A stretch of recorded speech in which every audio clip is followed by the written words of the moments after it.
Nakita ko yung challenge ni Ninong Rai sa TikTok. Tara, luto tayo ng cheesy sisig pasta gamit ang Emborg cheese.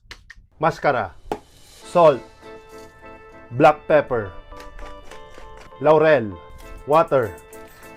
Pakuluin natin ng 1.5 hours hanggang lumambot ito. Isalang natin sa air fryer ng 20 to 30 minutes or hanggang mag-crispy ito. Water, salt, pasta, liver spread, vinegar, soy sauce, liquid seasoning, kalamansi, mascara, liver spread mix, white onion, sile, salt, black pepper, butter, garlic, flour,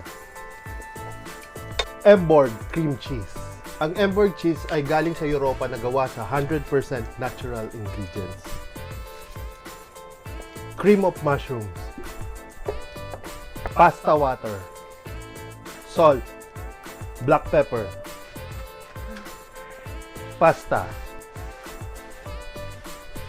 sisig, Emborg mozzarella cheese, Emborg pasta cheese, Emborg 3 cheese.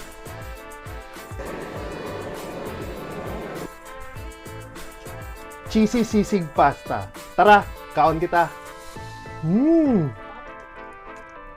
Bagay na bagay yung sisig sa pasta. Champion talaga ang Emborg. Ayan o, sisig. Check nyo yung page ng Emborg para may chance kayong manalo ng iPhone 17 Pro Max. Fuerte!